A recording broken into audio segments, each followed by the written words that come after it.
isang maleta. Kanino? Kay Father Flavi, binuhat ko papunta sa sakyan niya. Tapos yung suot niya, sir, itim na pangpare. Yung lahat ng cellphone po namin, ibibigay po sa kanila. Sa anong dahilan? Papalitan po ng mga bago po, iPhone po. Ano bang klase yung mga cellphone nyo? Nokia? iPhone 16. Pero bakit parang mirakulo na naglaho ang naratibo tungkol dito? Sa original affidavit nung mga dating sundalo, nandun din si Senator Loren daw at saka yung magkapatid na Villar. I waited for today's hearing to confront the resourceful persons they presented. Let me call on them 18 kargador. Kasi nga po, nagkakarga sila ng mga mali-maletang pera, sabi nga nila.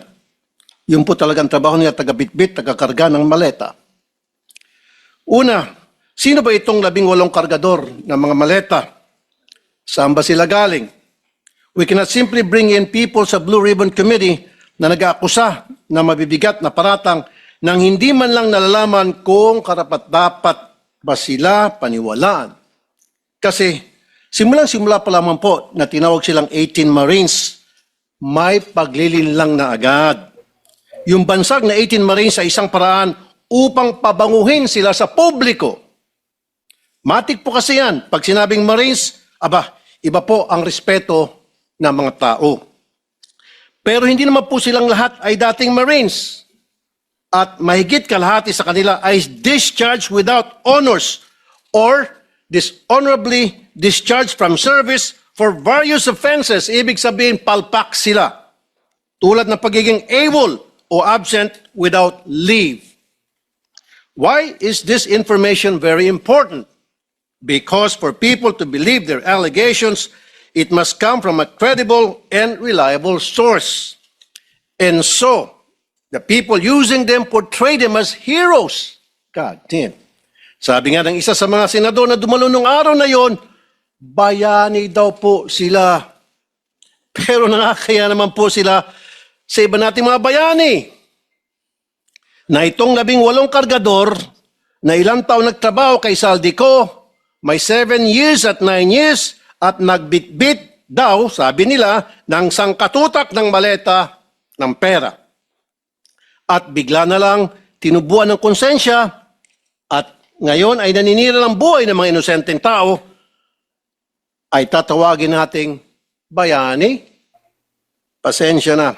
Hindi ako papayag na matabi ang mga sinungaling nito kila Jose Rizal, Andres Bonifacio at mga dakila nating OFWs. At dito papasok ang pangulo kong punto. Hindi lang po ang kredibilidad ng 18 kargador ang kaduda-duda. Ang mismong testimonya nila ay nakakapagtaka. Lumabas na po ang ilan sa mga ito sa balita, pero pasadahan lang po natin. Let me show some video clips of the hearing. Flavi ay hinatiran ko ng pera doon sa Mindanao Ab. Isang sobre yun, sir. Anong lugar po yon? Sa Mindanao Ab, sa mismong simbahan niya, sir. Sa may gilid ng kalsada. Bakit po kayo nagdala ng pera doon sa pare? Kasi, sir, di ko ano, sir, kung pang ano nila yun, sir, eh. Basta nagdala na kami ng pera, sir. Tapos doon sa 33... Maleta din ba? Dinala mo? Isang sobre, sir. Tapos doon, sir, sa 33 Clemente. Baka naman sulat lang pinadala Hindi, sa sir. Pera, sir. Kita ko mismo, sir, eh. Tapos sa 33 Clemente, sir, isang maleta. Kanino? Kay Father Flavi, binuhat ko papunta sa sakyan niya. Tapos yung suot niya, sir, itim na pangpare. Sagot naman ni Diocese of Cubao Bishop Elias Ayuban Jr., there is no church entrusted to the Society of the Divine Word on Mindanao Avenue or anywhere in its vicinity. Pangalawa, iPhone time travel. 2024 pa lang, wala pang iPhone 16e noong 2024. Pumutok yung flood control po, 2024. Nakapagsalita na po dito si Master Sergeant Orly Gotisa. Ngayon, maraming nagliligaw sa amin. na Ano po? Ano po? nililigawan po kami na hindi na po kami magsalita. Yung lahat ng cellphone po namin, ibibigay po sa kanila. Sa anong dahilan? Papalitan po ng mga bago po, iPhone po. Ano bang klase yung mga cellphone nyo? Nokia? iPhone 16. So papalitan nila ng mas maganda. Yes, Your Honor. Alam ninyo yung dahilan kung ba't nila gagawin yon? Kasi nandun yung mga picture namin, Your Anong klase ng cellphone para ma-record? iPhone 16e, 128 GB. Nang i-check ng News 5 sa mismong website ng Apple, lumalabas na February 21, 2025 ang pre-order na naturang model na sinasabi ng Bagman sa hearing.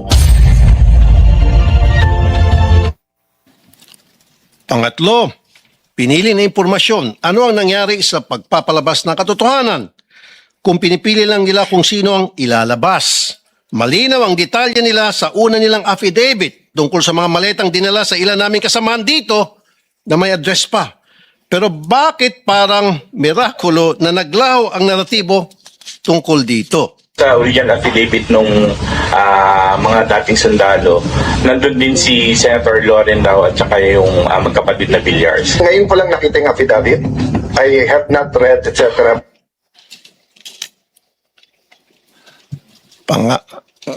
Pangapat, aking pinasilip ang lugar na yon sa Makati. Video 4, money changing. Nag-advise po si boss, magpapalit kami ng piso to dollar na 2 maleta doon sa Makati po. Bibili kayo ng US dollar. Yes, Your Honor. Dinala po namin ito sa Fairbank Makati, Salcedo Village po. Dalawang maleta worth of 50 to 60 M po ang laman.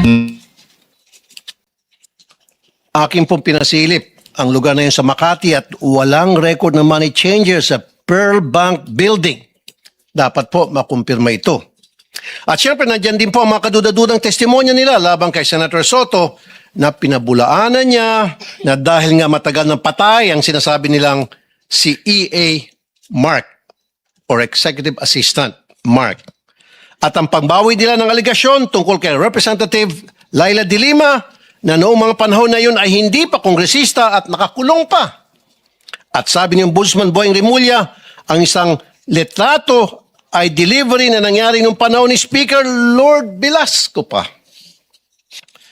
And so I come to my third point because it seems that some of the information from these 18 porters or cargador are fed. They have a hard time telling their story on their own. Kung papanoorin mo ang live selling nila nung Webes, hirap silang ikwento ang kanilang naratibo. The presiding officers of that conference were coaching and leading the resourceful persons. Pag medyo nagkakamali, siyempre, inaayos ng mga presiding officers ang testimonya. Minsan si Attorney Baligod na, hindi naman involved sa pagbitbit ng maleta, ay siyang tumitestigo tungkol sa nangyari. Wala naman siyang personal knowledge. Ika-4 na punto, nais ko pong humingi ng dispensa sa ating mga Senate media. Bilang broadcaster at kasapi ng media, masakit po tuwing nababansagan ng ilan sa atin na bayaran kasi nasisira po ang propesyon natin. Pero itong pagsisigawan na bayaran ng karamihan sa atin, dito sa lugar na tinawag nyo ng tahanan at buong puso nyong pinoprotektahan sa pamamagitan ng makatotohanang pagpapahayag, ay tatawagin kayong bayaran. Hindi po tama yun. This institution, time and time again, owes you its dignity because you keep the senators on their toes and make sure we stay true to the Filipino people. At kay Senator Cayetano, huwag po tayo masyadong demanding. Ano po? Ito magreklamo na wala ka sa front page. Limited po ang front page space ng mga dyaryo. Kaya pili lang po talaga ang nalalagay dyan. Pero hindi ibig sabihin hindi na sila patas. Dahil kung titingnan mo naman online, all these news outlets reported his statement. It is in their online platform. Kung saan libo-libo ang nagbabasa.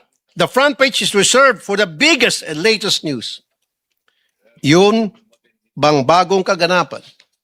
Yun po kasing pagkapit sa kapangyarihan at hindi pagtanggap sa pagkatalo nyo, lumang balita na po. But nevertheless, it was reported upon. I-google niyo po yun. And my fifth point, we have to look into the allegation na nabayaran ng 5 milyon ang 18 kargador. I'm not saying it's true.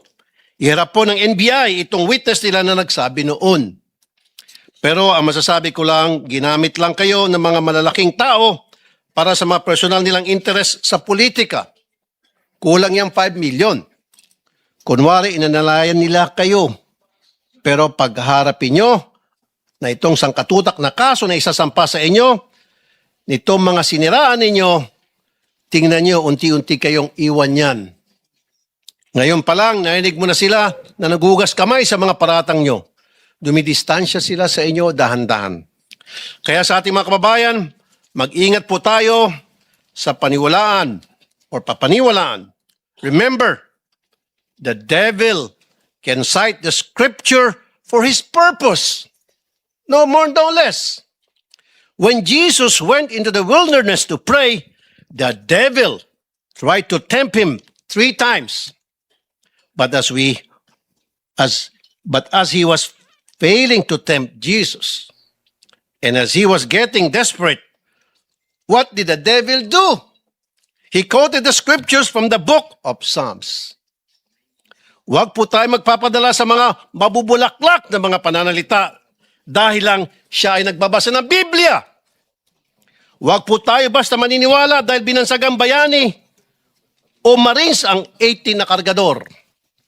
Buksan po natin ang ating mga mata, tenga at utak. Huwag po tayo magpapadala sa mga live selling nila. Tingnan niyo po kung sino ang nagbebenta. Kasi kung mahistoryan ng pagbubudol at di tayo maingat, tayo na pong susunod na biktima nila. And before I end, I would like to remind my colleagues here in the Senate to please be very careful in calling out some people as bayani, putting them on a pedestal dahil hindi naman talaga totoo. Because that will be a reflection of you.